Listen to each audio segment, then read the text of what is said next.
I'm excited about my new book, Every Day a Friday, How to Be Happy. Joel Osteen has been one of the most recognizable faces in American religion for decades.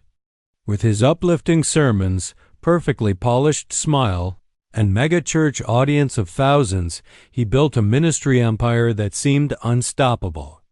Books, speaking tours, television appearances, and Lakewood Church itself made him not just a pastor, but a global brand. To millions, he was a symbol of hope, prosperity, and divine favor. But behind the perfectly curated image, a storm had been brewing.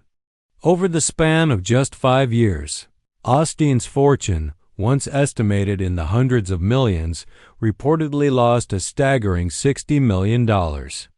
Investments failed, book sales slowed, and public controversies chipped away at his brand. Suddenly, the man who seemed untouchable faced a reality no one expected. Even a megachurch pastor could suffer massive financial setbacks. The world wondered how a man with such influence and wealth could lose so much. Was it poor financial decisions, market downturns, or something else entirely? And then came the shocking twist. Joel Osteen didn't just sit back and wait for recovery. Instead, he pivoted to an entirely new approach to money, one so surprising and unconventional that it stunned fans and critics alike. What he does now for income reveals not just ingenuity, but a complete reinvention of his career and personal brand. This is the untold story of Joel Osteen's $60 million loss, the private struggles that followed, and the extraordinary, shocking steps he took to rebuild his fortune. The truth behind the smile is far more revealing than anyone imagined. Joel Osteen's story is one of a meteoric rise few could have predicted. Born into a ministry family, he grew up surrounded by faith, but he never initially imagined himself as the public face of Lakewood Church.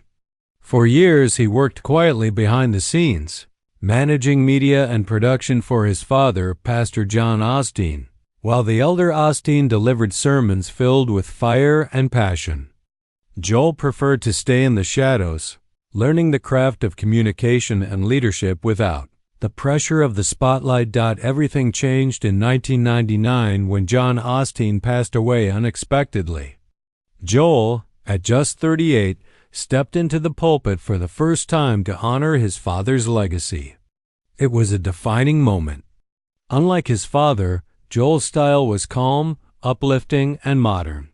He preached messages of hope, positivity, and prosperity, a faith that told congregants that God wanted them to thrive and enjoy life. His sermons were not filled with condemnation or guilt.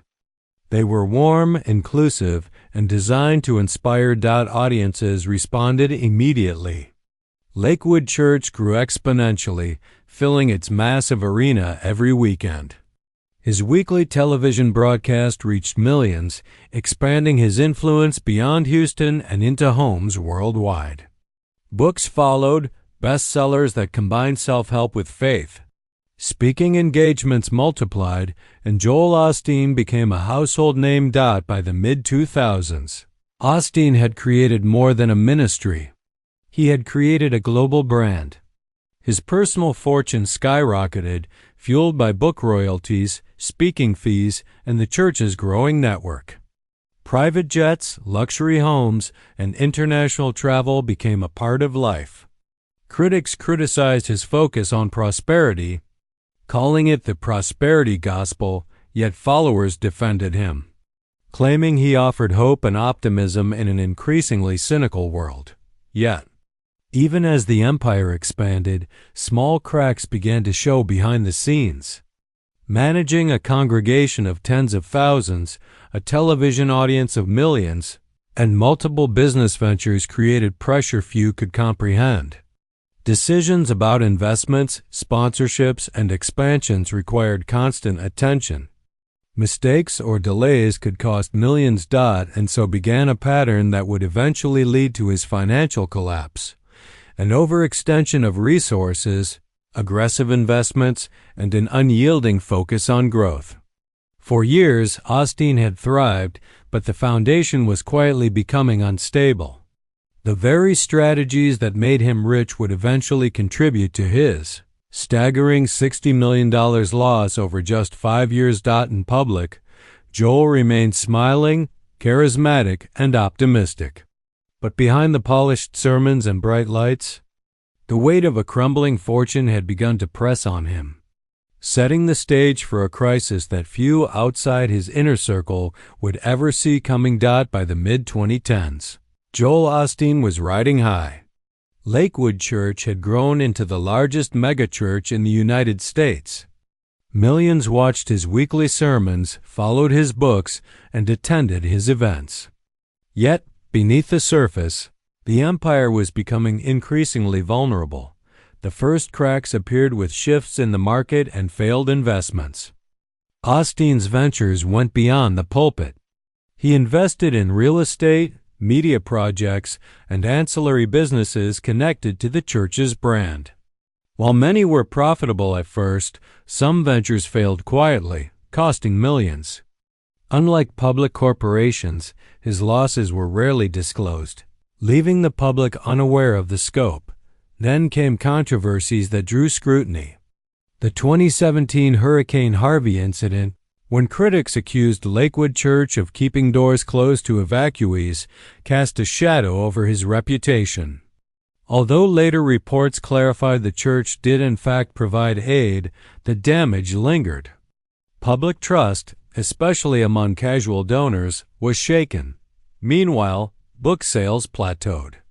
Titles that once topped bestseller lists began seeing lower returns. Television appearances and speaking engagements faced increased competition from newer personalities in faith and motivational media.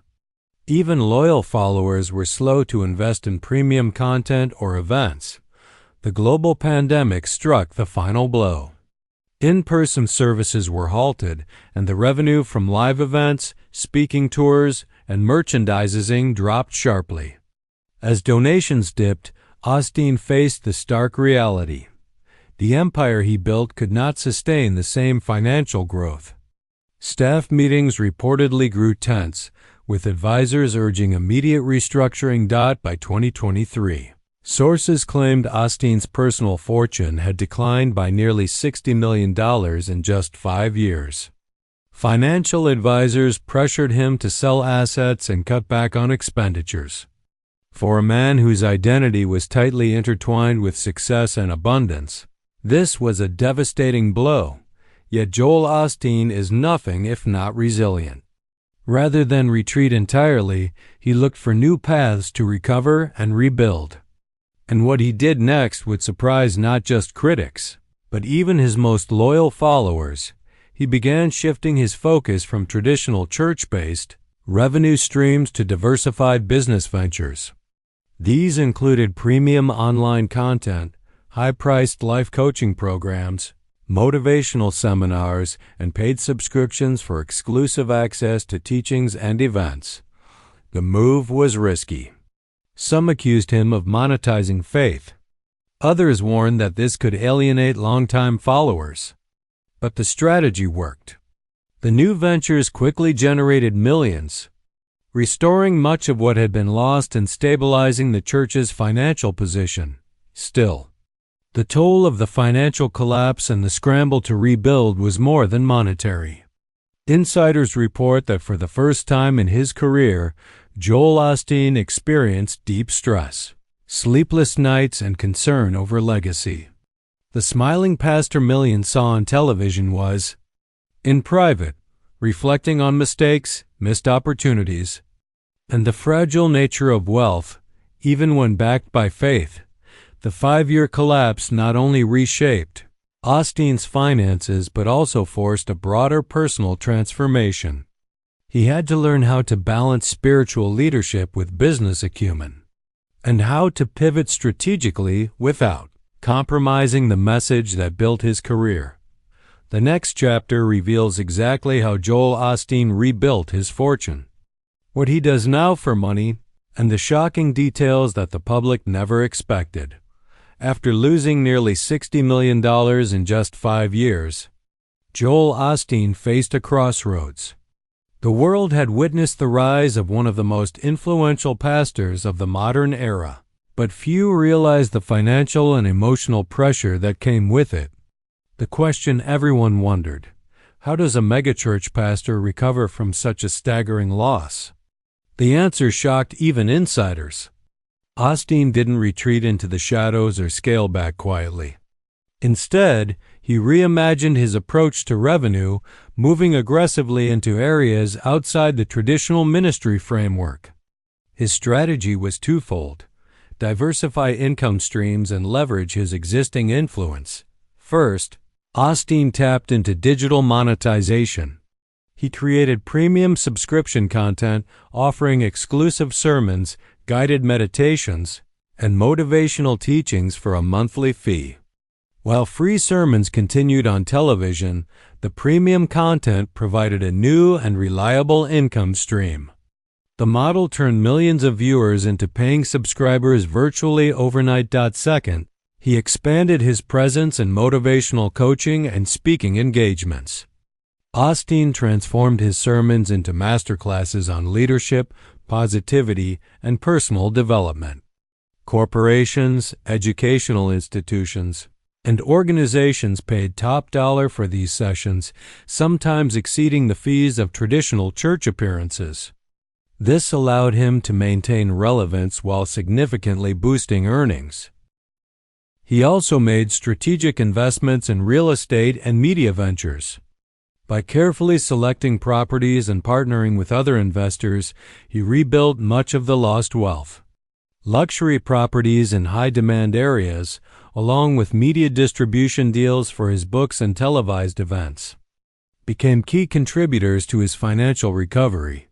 Yet the most surprising element of Osteen's strategy was how he combined faith and business without abandoning his core message. Critics argue that he monetized religion, but supporters say he simply adapted to a changing world. By using technology, branding, and new platforms, he ensured that his voice reached millions while simultaneously generating revenue to sustain the church and his lifestyle. Behind the scenes, however, the pivot wasn't easy. Insiders report that Osteen worked tirelessly, sometimes 16-hour days, navigating negotiations, marketing campaigns, and business partnerships. The process required a sharp balance of public perception and private decision-making. Every move had to be measured to avoid backlash from both the church and the broader public. Financially, the results speak for themselves. Within 2 years of the pivot, Osteen had restored a substantial portion of his $60 million lost. Beyond that, he built a more stable, diversified empire that could weather economic downturns, controversies, and shifts in public opinion more effectively than before, but the human cost was significant. For the first time, Joel Osteen experienced the weight of vulnerability. Losing tens of millions and facing public scrutiny forced him to confront how dependent his identity had been on success. Friends and family note that he became more introspective, more selective about his public appearances, and more focused on sustainable growth rather than purely rapid expansion. This phase of rebuilding wasn't just about money, it was about legacy, resilience, and survival. By embracing change and taking risks that others in his position might have avoided, Joel Osteen demonstrated an ability to adapt like few religious figures ever have. The next chapter reveals the personal and emotional consequences of these years, how the losses and recovery shaped him not just financially, but spiritually and emotionally, showing a side of Joel Osteen that few ever saw.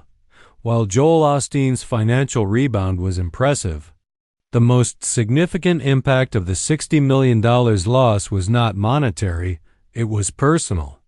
For decades, Osteen's identity had been tied to success, both spiritual and financial. Losing such a substantial portion of his fortune forced him to confront vulnerabilities he had long avoided. Behind the smiling, polished televangelist, a man faced deep stress, sleepless nights, and the heavy question, who am I without my wealth? Insiders say that the financial strain also tested relationships. Staff members, once secure in a seemingly unshakable empire, grew anxious. Advisors pushed hard for quick decisions. Even close friends noticed the weight on Osteen's shoulders, a weight he had previously hidden behind charm, humor, and charisma. For the first time, he had to rely on others to navigate both business and personal challenges. Family played a central role in his recovery. Osteen's wife and children became a grounding force, reminding him that his worth was not solely measured in bank accounts or book royalties. They encouraged him to take time for self-reflection, to balance work with rest, and to make decisions that aligned with both faith and long-term stability. Through this period, Osteen also underwent an internal transformation. The setbacks gave him a renewed perspective on his ministry. He began emphasizing resilience, patience, and adaptability in his sermons, sharing lessons learned not just from Scripture, but from the challenges he personally faced. The message shifted subtly. Prosperity is important, but so is wisdom, endurance, and self-awareness. Financially, the pivot to digital platforms, paid seminars, and strategic investments paid off. But the real success was in how Osteen rebuilt his life without losing his core identity. He learned to integrate business acumen with spiritual leadership, a balance rarely achieved in the world of mega-churches. He became more selective about ventures, more attentive to the people around him, and more reflective about the long-term impact of his decisions. Critics still debate whether monetizing faith in new ways is ethical. Supporters applaud his ingenuity and resilience. But no one disputes that Joel Osteen survived a crisis that could have ended many other ministries. By facing financial collapse head-on, embracing change, and leaning on family and trusted advisors, he demonstrated a side rarely seen, vulnerability paired with strategic brilliance. The story of Joel Osteen's $60 million loss and recovery is more than a financial saga.